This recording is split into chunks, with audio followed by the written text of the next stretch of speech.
Hello, hello tout le monde, j'espère que vous allez bien. Alors, je suis très heureuse de vous retrouver aujourd'hui sur Messi Channel.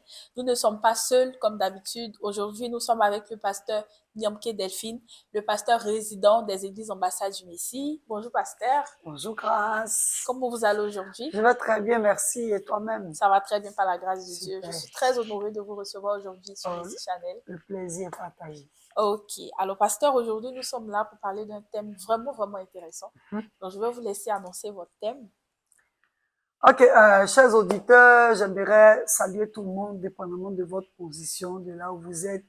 Je vous salue et puis je dis encore grand merci à vous tous de nous suivre avec beaucoup d'engouement. On aime vos questions, c'est pertinent, mais on veut que vous allez, pour pouvoir vous abonner sur notre profil YouTube et puis pour pouvoir liker nos vidéos et puis laisser vos commentaires. Ça nous fait chaud au cœur, ça nous fait du bien. Donc, comme Grâce l'annonçait, hein, aujourd'hui, le thème, c'est l'importance de connaître ses origines. Et vous savez, comme à Messi Chanel, nous parlons de spiritualité. Aujourd'hui, on va plus débattre sur l'importance de connaître ses origines spirituelles. Pourquoi c'est important à quelqu'un de connaître ses origines, tant physiques que spirituelles? Parce que parfois, on cherche nos origines, les gens passent par les ADN pour vraiment chercher d'où ils viennent et pourquoi. Il y a beaucoup de questions. Mais aujourd'hui, on va s'atteler à parler vraiment de nos origines spirituelles. Pourquoi est-ce que c'est important de connaître sur ça? Ok. Alors, parce que là, il y a une question qui me vient tout de suite en tête. Moi, j'aimerais demander pourquoi est-ce que c'est si important pour un chrétien de connaître ses origines spirituelles? Parce que quand on donne notre vie à Jésus, on nous dit clairement que toutes choses, les choses anciennes sont passées, toutes choses sont devenues nouvelles. Donc, si toutes choses sont devenues nouvelles, pourquoi, si je suis chrétienne, je dois connaître mes origines? Waouh, waouh, waouh, wow. Super. Super, super, super. Eh bien, ça, c'est vraiment le cœur même de mon enseignement de tout à l'heure que je vais partager. Regardez, regarde par exemple, on dit que toutes choses sont devenues nouvelles. Vous savez, la vie chrétienne, c'est un processus. C'est un processus, c'est une vie qui ne... C'est pas parce qu'on est devenu chrétien aujourd'hui que tout a définitivement changé. La vie chrétienne, c'est une vie de transformation, c'est un processus. Nous sommes en train de travailler, c'est qu'on part d'un point A pour atterrir à un point B. Et la transformation, c'est de posséder la nature de Jésus. Et au cours de cette transformation-là, il y a vraiment beaucoup de choses que nous voyons sur la terre, dans nos vies plutôt. Nous, on a affaire à toutes sortes d'impacts dans nos vies. Donc, quand Jésus, tu acceptes Jésus tout de suite, c'est un peu comme un enfant qui vient de naître. Il est né, c'est un être humain à part entière. Mais est-ce qu'il peut vivre seul sur la terre? Est-ce qu'il peut marcher seul sur la terre? On dit non. C'est vrai, c'est un humain, mais comment on appelle ça? Il y a tout un processus qui va l'accompagner jusqu'à son étape de maturité. Donc, les choses anciennes sont passées, toutes choses sont devenues nouvelles. Oui, ça c'est en Christ, en Jésus. Lorsqu'on possède totalement la nature de Jésus, on peut affirmer avec hardiesse que toutes ces choses anciennes sont passées. Mais pour le moment, moi j'ai un verset là, on va utiliser ce verset parce que Jésus même en parle dans sa parole. On va utiliser le verset et puis on va voir pourquoi est-ce que c'est pertinent de pouvoir savoir ça. Pourquoi est-ce que lui, on affirme que les choses anciennes sont passées, toutes choses sont devenues nouvelles et puis moi je viens dire aujourd'hui qu'on doit faire attention à nos origines spirituelles. Est-ce que c'est bon pour toi? Oui, pasteur, mais j'ai une autre question. Oui, vas-y. Tout à l'heure, quand vous étiez en train de parler, vous avez dit, pour une personne qui vient de donner sa vie à Jésus, Oui. c'est important pour cette personne-là de connaître ses origines. Oui. Est-ce que ça veut dire que lorsque tu es chrétien depuis longtemps, tu as donné ta vie à Christ, tu marches avec le Seigneur, tu es totalement ancré dans le Seigneur Jésus, Oui. c'est pas important de connaître tes origines spirituelles, mais c'est important pour quelqu'un qui vient de donner sa vie à Jésus. Non, non, non, c'est important dans les deux sens. Parce que tout à l'heure, quand on va parler, on le verra. C'est vraiment important dans les deux sens. Qu'on soit un ancien chrétien, qu'on soit un nouveau chrétien, c'est vraiment important. Je répondais juste à la question de les choses anciennes sont passées et toutes choses sont devenues nouvelles. C'est à cette question-là que je suis en train de répondre tout à l'heure. Sinon, c'est véritablement important. C'est d'autant plus important que Jésus même en parle. Jésus même en parle lorsqu'on regarde dans Jean 8, 14 qui nous dit quoi? Jésus leur répondit, quoique je rende témoignage de moi-même, mon témoignage est vrai. Car je sais d'où je suis venu et où je vais. Mais vous ne le savez, excusez-moi, d'où je viens ni où je vais. En tant que chrétien, nous savons que la finalité de notre vie, c'est dans le royaume de notre Père. C'est dans le royaume de Jésus.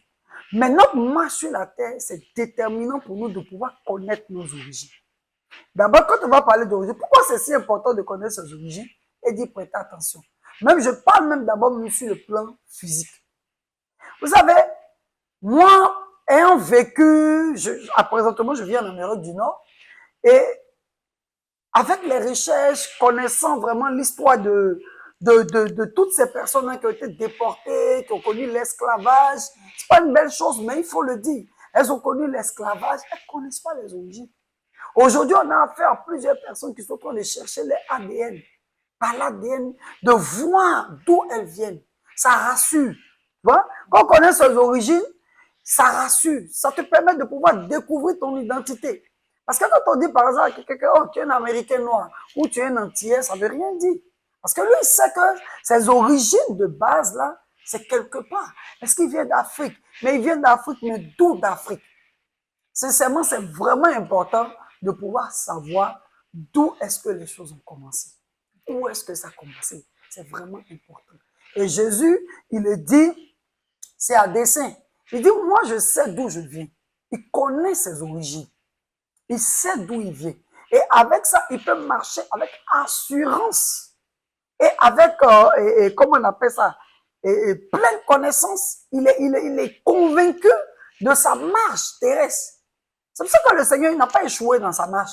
Parce qu'il était conscient de qui il était et d'où il venait. Quelqu'un qui ignore ses origines ne sait pas qui il est. Il y a quelque chose là qui manque vraiment à sa vie. Il vit des crises identitaires. Vous voyez, vous allez partir partout dans le monde, là où les gens ont été déportés, ils ont des problèmes de crise identitaire. Ça envoie beaucoup de violence, beaucoup de frustration. Amen. Amen. Donc vraiment, je pense que ça rassure, comme je disais tout à l'heure, et puis ça te permet de pouvoir répondre aussi à beaucoup de questions. Amen. Ça te permet aussi de pouvoir t'accepter.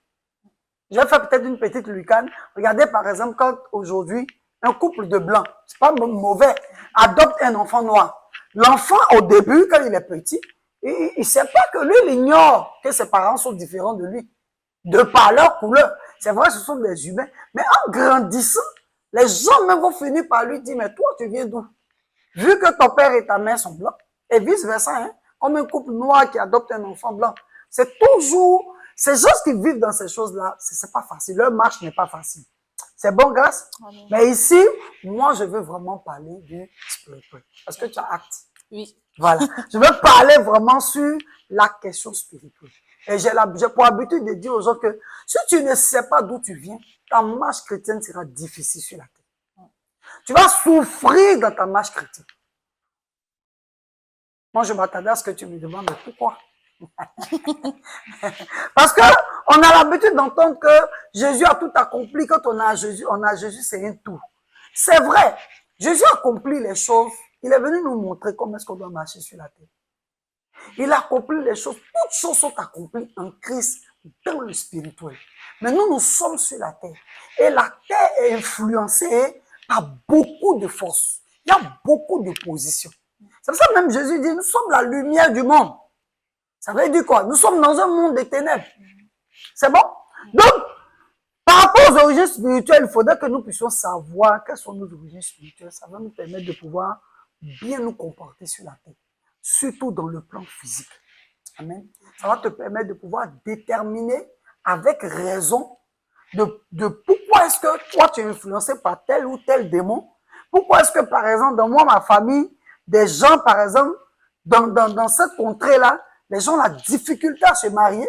Et puis pourquoi est-ce que dans une autre contrée, les gens, c'est la difficulté financière? Pourquoi est-ce que dans telle contrée, les gens ont la difficulté à pouvoir faire des enfants? Il y a des villes totalement qui gissent sur certaines malédictions et qui ne savent pas pourquoi est-ce qu'elles vivent ces malédictions. Donc, c'est véritablement important de pouvoir prêter vraiment attention. Il faut savoir de quel territoire on vient, de quelle famille on vient. Quand on parle d'origine, c'est ça, de la source, de là où les choses ont commencé. Ça permet de pouvoir répondre à beaucoup de questions et ça permet de pouvoir ajuster nos combats et nos batailles. Ça nous permet de pouvoir comprendre beaucoup de choses. Ça nous permet aussi de faire attention. Regarde, quand on regarde dans le livre de Jean, Jean 14, 30. Je vais tourner ma Bible si tu le permets. Jean 14, verset 30, là où Jésus parle, il nous dit quoi? Il dit, je ne parlerai plus guère avec vous, car le prince du monde vient, il n'a rien en moi. Wow. Jésus parlant à ses disciples, il était humain comme eux. Il venait pratiquement du même territoire, mais il dit, il n'a rien en moi. Pourquoi il n'a rien en lui? À cause de ses origines. À cause de ses origines. Mais si lui, il dit, il n'a rien en moi. La question des disciples, quelle est la question à ton avis? Quelle est la question à ton avis? Qu'est-ce qu'il y a en nous? Qu'est-ce qu'il y a en nous? Ah! Qu'est-ce qu'il peut bien vouloir nous réclamer? S'il n'a rien en toi, c'est qu'il a quelque chose en nous. Donc, quelque part, il y a problème. Et les gens doivent pouvoir savoir. Tu vois? Et Pierre, comment on appelle Jésus qui dit à Pierre, à Simon, il dit, Simon, Satan vous a réclamé pour vous cribler. Il vous réclame pourquoi? Parce qu'il a quelque chose en toi. Donc, si tu ne connais pas tes origines, tu vas marcher clopant, souffrir sur la terre parce que tu ne sais pas d'où tu viens.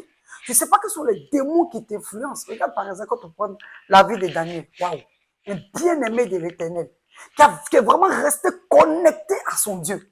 Il a compris, il a eu la révélation de savoir que là où nous sommes, il y a longtemps qu'on devait être libéré du joug de l'esclavage.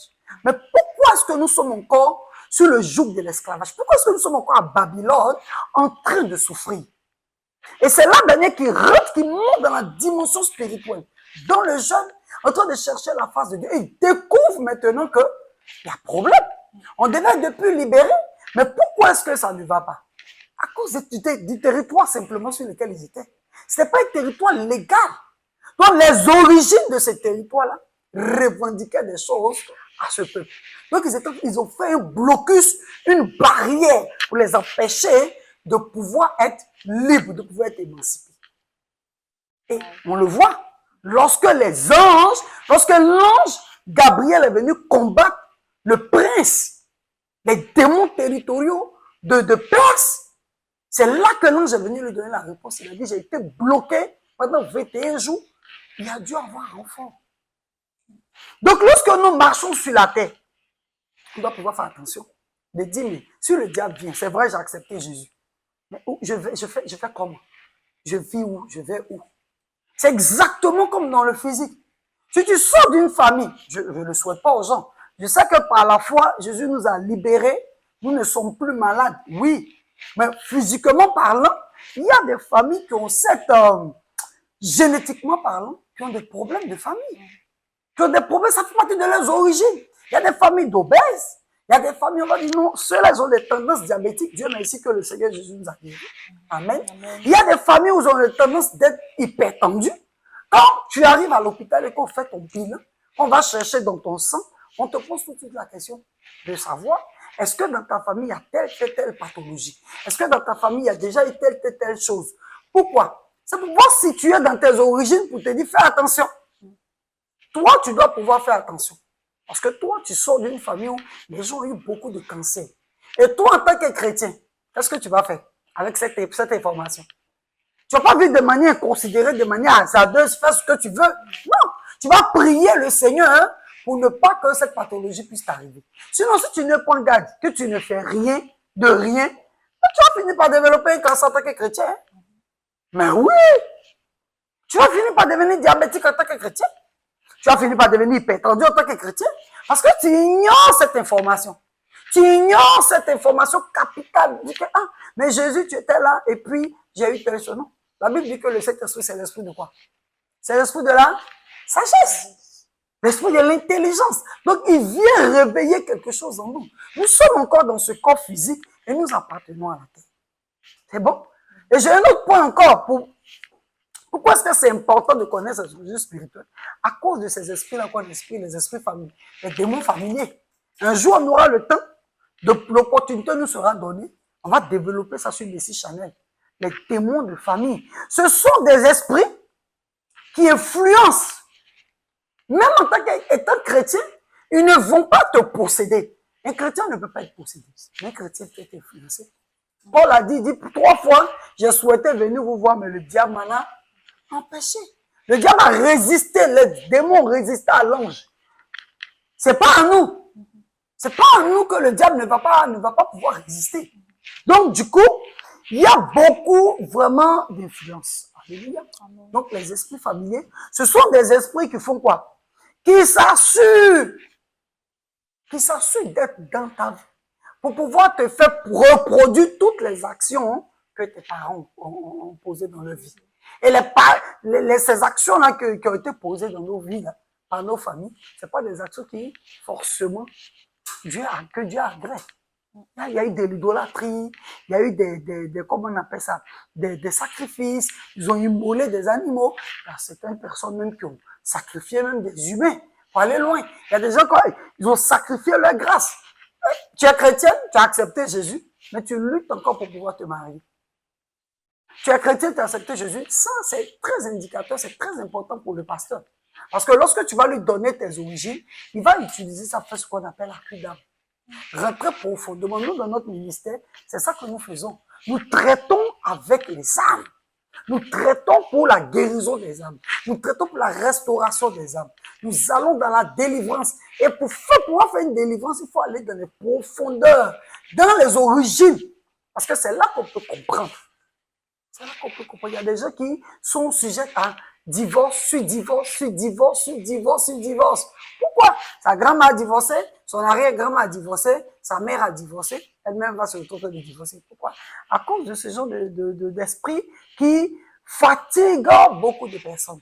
Il faut que on a tendance dans cette famille à reproduire un certain nombre de choses. Même si on est chrétien, on va avoir tendance à reproduire. Vous voyez? Jésus a marché pratiquement, excuse-moi, Simon-Pierre a marché pratiquement 3 ans et demi avec Jésus, mais ce n'était pas suffisant pour lui. Ah ben? Donc, le fait de venir dire aux gens que j'ai accepté Jésus, ou bien je marche avec Jésus, c'est pas suffisant. Il faut aller très loin, il faut aller dans tes origines. Il a fallu que le Seigneur détruise la base de ce que l'ennemi pouvait prendre pour accuser Pierre, et Simon plutôt, c'est là qu'il était délivré totalement. Donc, pour pouvoir entrer dans la délivrance, on va utiliser nos origines. C'est bon? Est-ce que jusque-là, ça va? Jusque-là, ça va, pasteur. Ouais. Alors, moi, j'ai une autre question à poser. On a bien compris qu'il faut connaître ses origines. C'est capital. C'est que c'est capital. Mais pour quelqu'un qui connaît ses origines, qui sait d'où il vient, comment on fait pour se libérer, en fait, des choses que nos parents ont tissées, mais qui parlent encore contre nous? Ok, de ces alliances-là, on va voir avec Matthieu 12, 43. Je vais prendre rapidement. Matthieu 12, 43. C'est un enseignement, hein. Ça c'est tellement important que il faut tout donner. Il faut tout donner. C'est pas des enseignements. Malheureusement, aujourd'hui, beaucoup de personnes ne s'évertuent pas de pouvoir écouter la parole de Dieu. Comment est-ce que de pouvoir garder? Regarde ici, Matthieu 12, 43. La Bible nous dit quoi? La Bible nous dit, lorsqu'un esprit impur est sorti d'un homme, il va dans le lieu aride cherchant du repos. S'il n'en trouve point, alors il dit, je retournerai dans ma maison d'où je suis sorti, et quand il arrive sur toute la maison vide, balayée et ornée, il s'en va, il prend avec lui cet esprit plus méchant que lui et entre dans la maison et s'y établisse. Et la dernière condition de cet homme est pire que la première.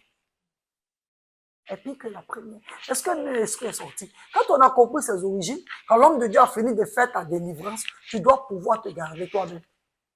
Tu dois pouvoir te surveiller. Parce que ici, la Bible nous dit, la maison est ornée, elle est bien balayée. Ça veut dire quoi? Ça veut dire que cette personne était nettoyée, était délivrée. Le Saint-Esprit maintenant est dans sa vie. Mais qui doit garder sa vie? Qui doit garder sa lampe allumée? Qui doit pouvoir préserver l'huile? C'est la personne. Donc, elle doit faire attention à sa façon de marcher. C'est un peu comme j'ai l'habitude de prendre l'exemple d'un toxicomane. ou bien un alcoolique. C'est pas parce que rendu chrétien aujourd'hui, oui, le Saint-Esprit a fait les choses dans ta vie. Mais tu vas pas aller toujours t'amuser à flâner dans les bars, dans les boîtes de nuit, là où les gens prennent la drogue à outrance. Tu veux retomber. Parce que ces esprits-là ne sont pas loin. Et on connaît comment est-ce que le corps humain se comporte. Ce sont des vices. Donc, quelqu'un qui a connu des vices, qui a vécu dans des choses difficiles, lorsqu'on a réussi à te délivrer, à te faire sortir, n'oublie pas qu'un esprit ne meurt pas. On ne peut pas tuer un esprit. C'est pour ça que la Bible dit de résister au diable. La Bible dit de chasser les démons. J'ai jamais vu dans ma Bible qu'on m'a dit on tue un démon. Même Dieu n'a pas tué Satan. Donc, un démon ne peut pas mourir. Mais un démon peut le chasser de ton territoire. Tu peux le faire partie de ta maison. Maintenant, de pouvoir faire quoi? De pouvoir la garder. De faire attention à tes origines. De faire attention à quel genre d'esprit, de quel genre d'esprit plutôt, on t'a délivré, on t'a libéré.